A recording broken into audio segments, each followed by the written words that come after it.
You wearing ratty jackets from Stephen Barry's. Praying one day Big Red will win the NIT. Ham is the water of meats. Ham the water of meats. Ham is the water of meats. Someone needs for Ham bacon. is the water of meats. Ham is the water of meats. Ham is Continuing the water coverage of meats. Husker Psychoanalysis 2020 continues with our friend Jack Mitchell, who's already, God,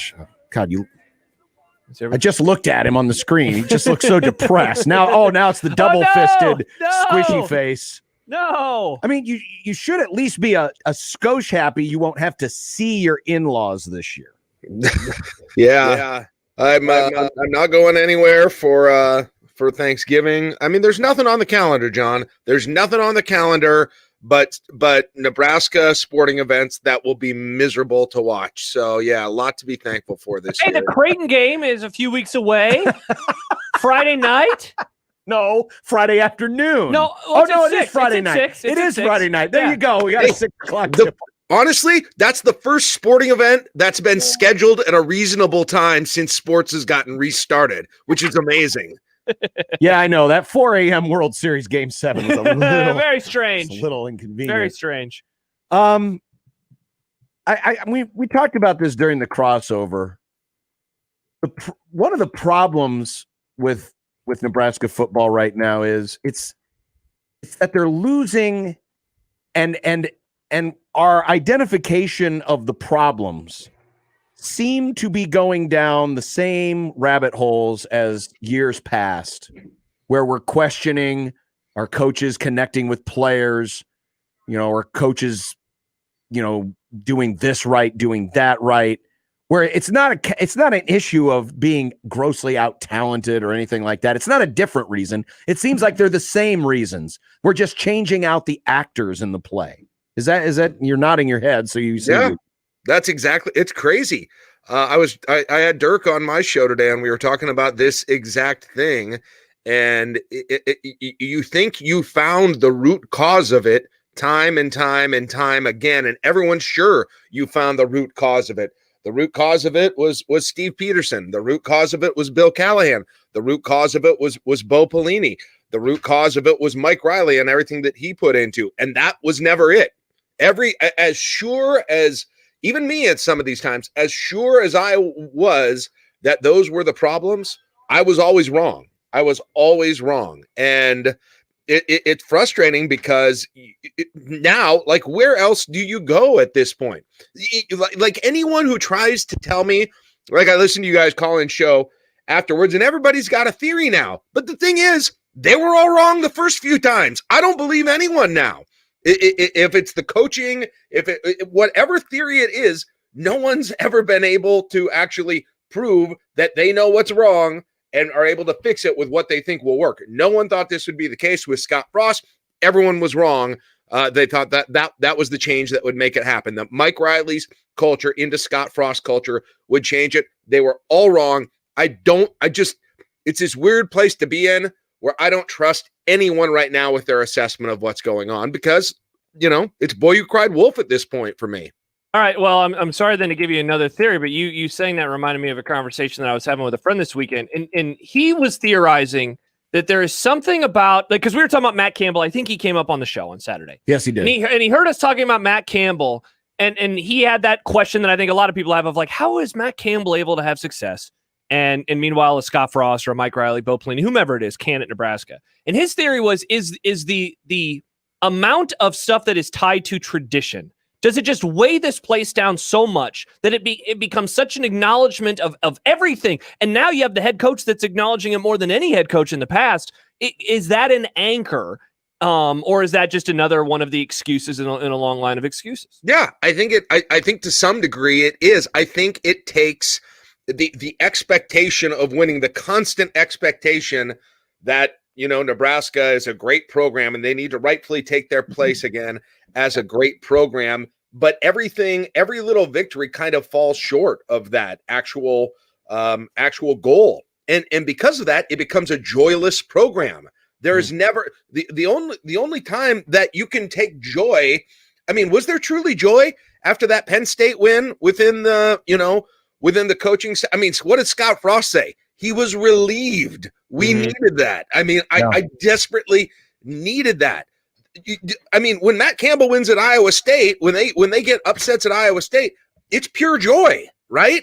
Yeah. There's joy in that program.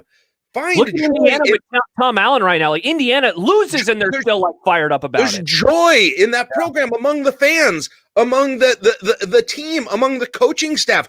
Do you find any, is there any motivator of fun or joy associated with anything involved with this program, right? Like, how could you do that other than, and once the Big Ten, the idea of breaking the Big Ten title streak is done, it's like you've already realized, oh, we're not ever going to live up to where we needed to be this year anyway. Even a win against Penn State doesn't feel like it's true joy. I think that it's just not fun at any level for anyone right now. And the coaches that you point out that get that going, the Matt Campbells, pick every year we can think of a bunch. Heck, you can talk about Pat Fitzgerald. I mean, can you even believe it? But I mean, there is joy within that program. And it feels like that just isn't there. And part of it is exactly why you say, Josh, there are these huge expectations. And John, I heard you talking about this during the postgame show on Saturday, and you were talking about, again, setting this whole thing up. And look, I was like everyone else bragging about Nebraska bringing the football season back and all of that. But that whole attitude and everything about that attitude and Nebraska getting screwed, that continues to rob the joy out of everything. And I think what you said was really correct about how that set this season up. And so I don't know. I mean, I don't know how you do that. I think that's part of it. I think there's all kinds of other things that go along with it. But Josh, I think the answer to your question is, yeah, that's part of the reason. The anchor of that tradition of the expectations makes it so hard to ever have fun and joy in the program for anyone. We haven't played the audio yet. We will here in the next segment.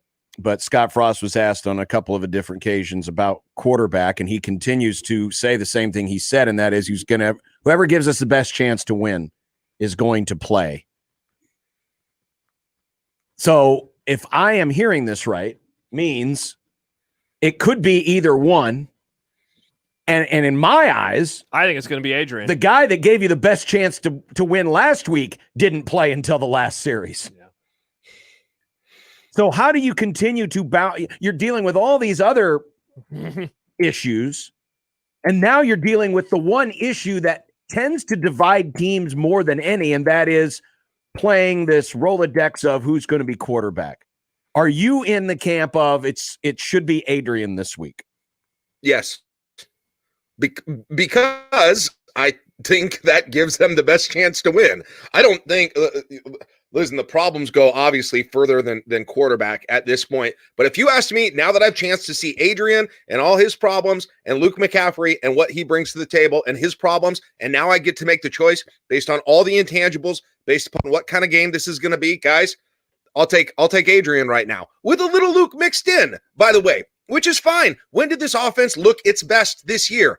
Against Ohio State, when that was the only time they've had a defense that didn't know what was coming, like all year, save for a few plays. I think we talked about this last week when they both were in there. And so get him in there, get Luke in there. I don't know if Luke's a quarterback. I still don't. And I don't know if I'll know that until next year, but he certainly has some role on that offense. And so, yeah, if you're asking me what I think based on now what I've seen, and I didn't know exactly what Luke brought to the table, that's my position. And yeah, I guess you can't go back and forth, but I mean, to some degree, you're going to be damned if you do and damned if you don't either way on that. You already did go back and forth, right? That already happened. Yeah. Yeah. And doesn't that, Jack, like add to the sense of dread over all of this? Like I got an email on Saturday. I don't remember if it was during the show or after, but it was referring to the quarterbacks and those guys being projects, because there's been, some quotes out there about Luke and Logan Smothers in particular, that these guys are going to be projects moving forward.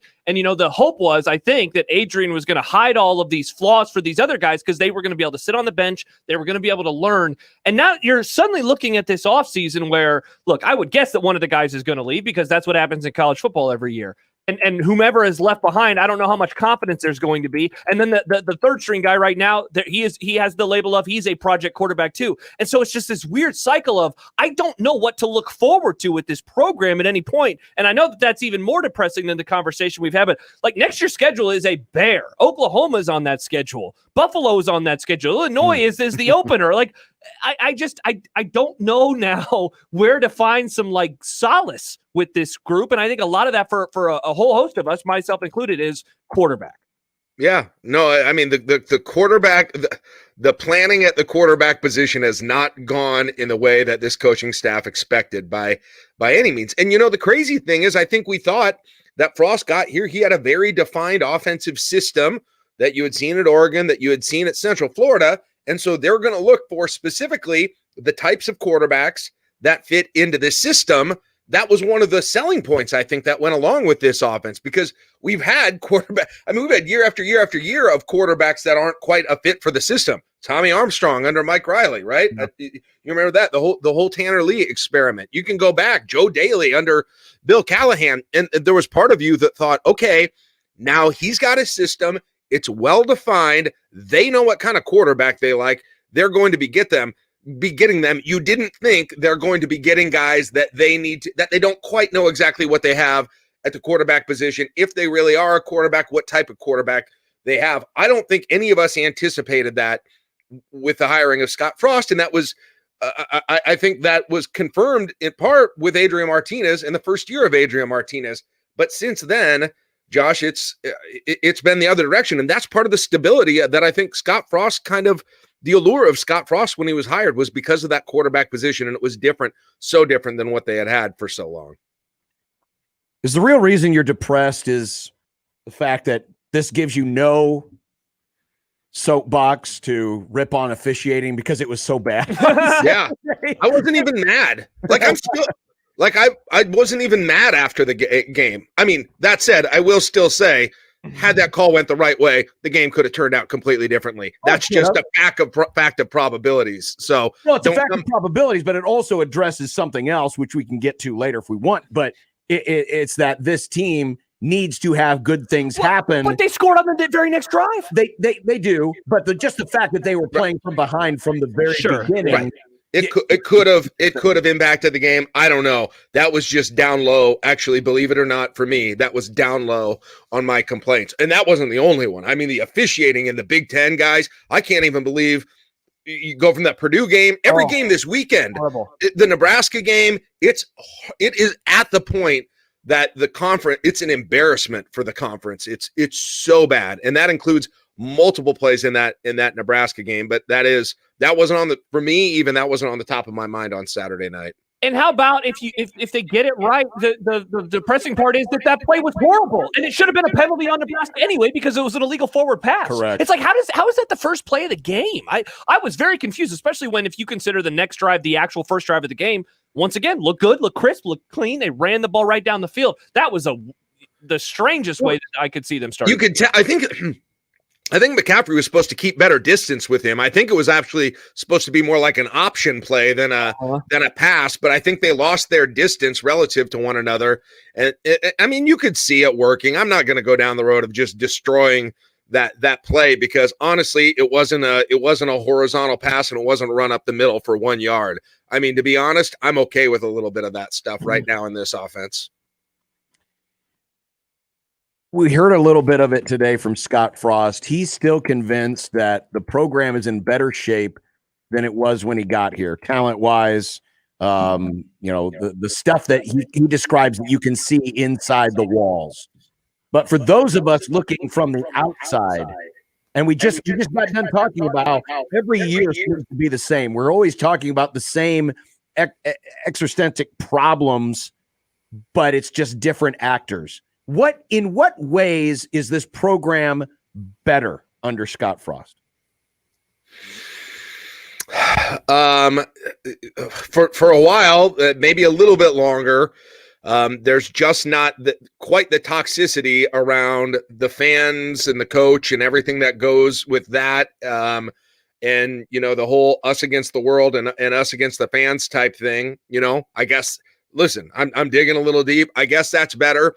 And then I guess the other thing I would say, John, is that defense especially, but there are young guys all over the field for Nebraska right now that are legitimately exciting, despite all of the problems that are, especially with the offense.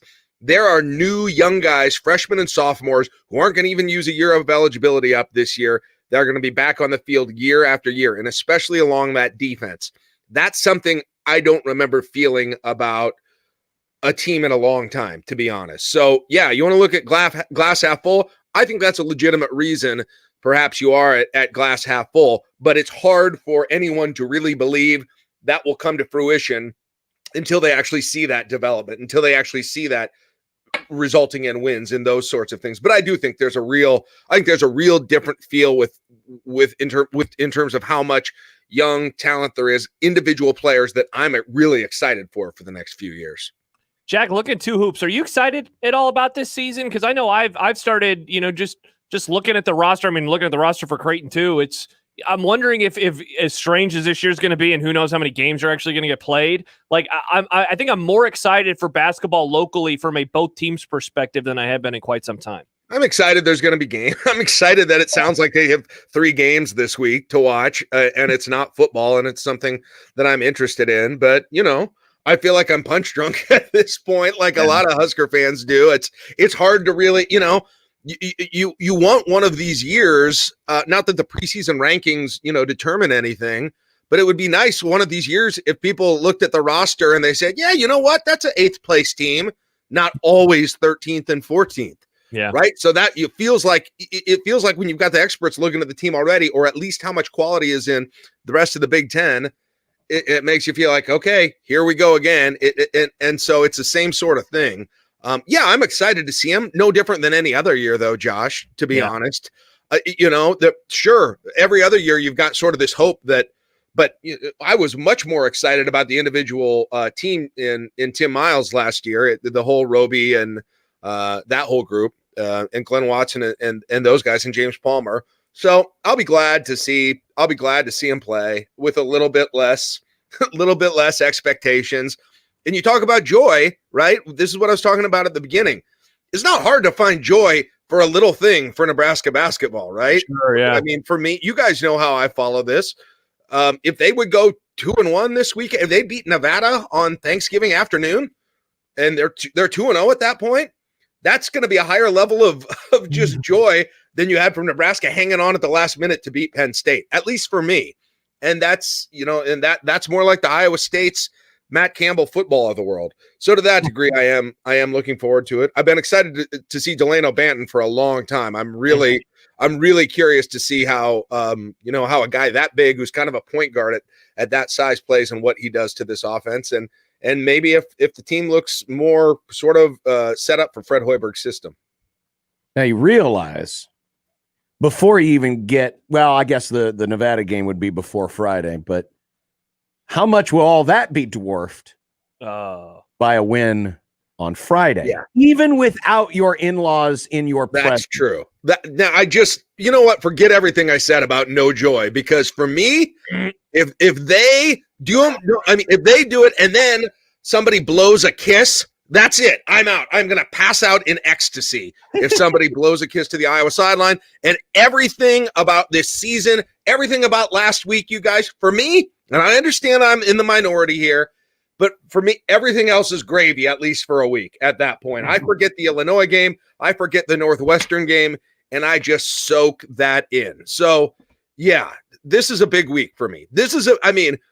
We could go a lot of directions, and I expect it's going to be just nonstop pain throughout the weekend, like every frickin' sports weekend is. But there's always that potential, and that's what brings you back. It's just like golf. You guys were talking about it at the outset. Eventually, people are going to stop coming back, or we are people out completely on this. Well, I'm never going to be, because I am still just so hopeful I get to experience that euphoria of winning. John, when the Cubs won the World Series, it was amazing. You'll never forget it. You just think any chance I'm going to get at that again, I'll gamble it. That's how I am with Nebraska football, and that's how I'll continue. I'm never going to say I'm not coming back, because I'm always hoping that sometimes we recapture that, but it's been a long time. I think we need to give you a moment here. Because this has been, the big story coming out of the game on Saturday was, well, the guys were too full of themselves and maybe they didn't give all their effort in practice and yada, yada, The yada. receivers aren't running routes anymore or something. Do you have a pep talk? I mean, if you could be lifted up wearing your Husker sport coat inside out, wearing the muscle ear, The weird hat thing. the weird hat thing, if we could usher you into that locker room this week before a practice, for you to emote your Iowa angst and disgust and hatred. That's exactly, I'm glad you said that. That is exactly what happened last week. Do it now. Do it now. This is last week. You went into the game not only thinking you're going to win, but it's Illinois. Who cares? Does anyone hate Lovie Smith? Does anyone even know any of the players on Illinois? You didn't ever watch other games cheering against Illinois?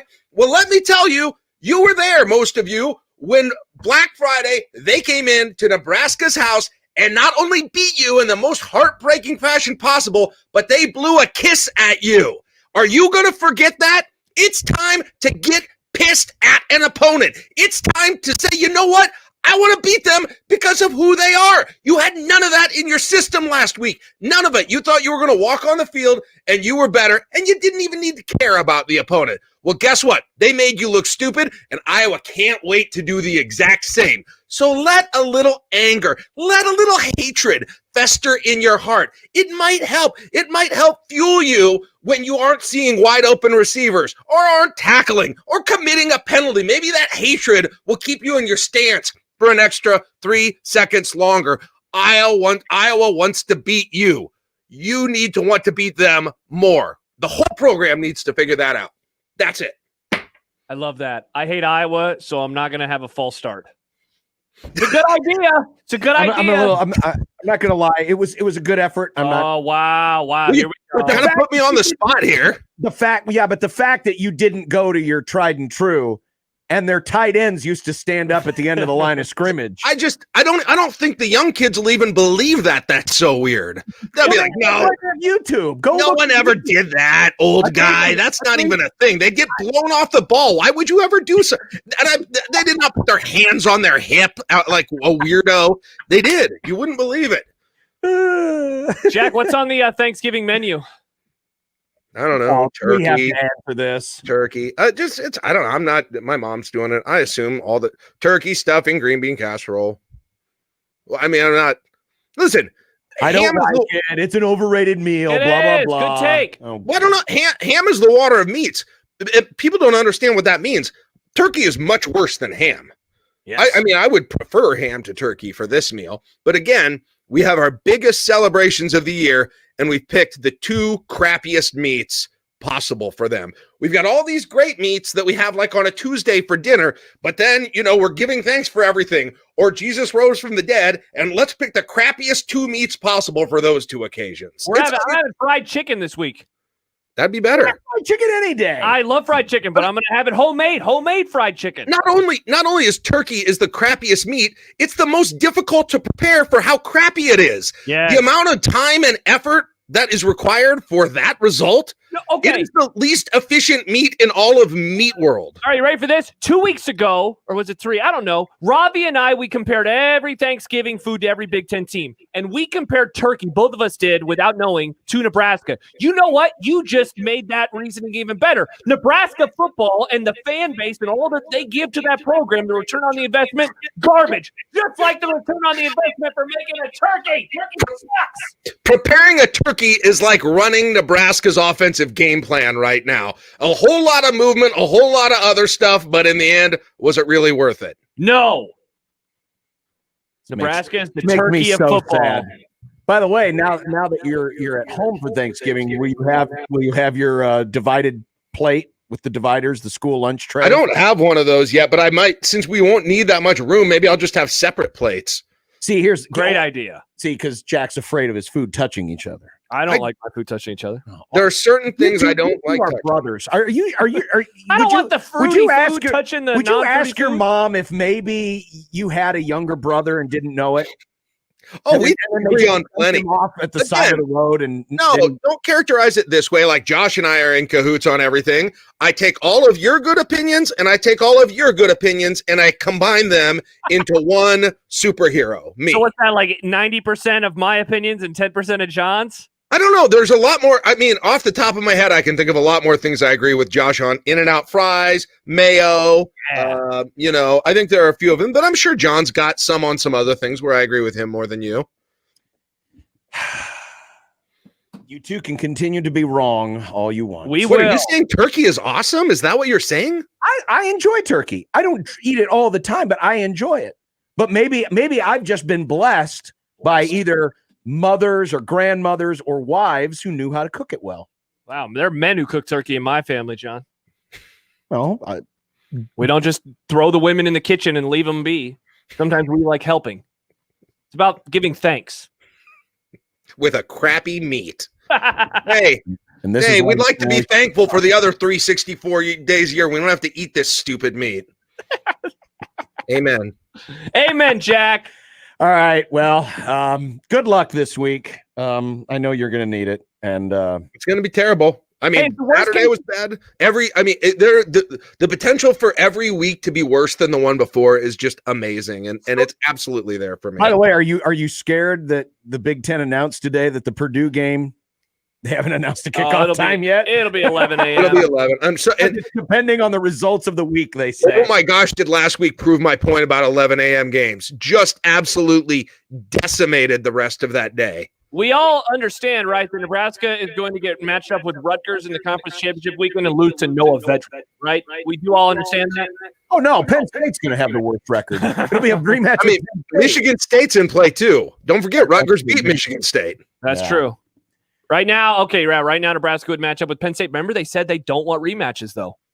Oh God. And Rutgers would match up with Illinois. They've already played. Nebraska's going to play Rutgers. Can and you Noah Veteran. imagine the Friday night before Christmas, probably starting at 5 p.m. or something stupid like that, and they put it in Detroit, they put it in the Ford Field, cavernous, empty. There's riots in Wayne County outside of the stadium. It'd be the most appropriately dystopian way to end 2020 with this industrially bad game between Nebraska and Michigan State, and I feel like it's what we deserve. Oh, yeah. All right. Well, happy Thanksgiving. Wish everyone a happy Yeah. Lots to be Thanksgiving. thankful for, obviously. I'm very happy with everything. A lot of really thanks for this, everything. Just everything. Yeah. It's great. Give my love to Thanks. the family, including your lovely daughter, Hey, I just- Irene. Johnny and I were just got his first car. He's driving in a month. Wow. Really? Did you get him a Nissan Sentra Turd Brown? Close. I bought him my favorite type of car, the car they used to have Jaguar stylings on, but they backed off just a little bit. So John. Oh, what, the Kia? The thing? You got him the Kia? Yeah, it's a Hyundai. That is so Hyundai. different. I can't tell them apart. Completely different. Wow. They all look Why the same. can't? Wow. Just because they're Yeah, Japanese. Hyundai, I can't Seriously? tell them Wow. apart.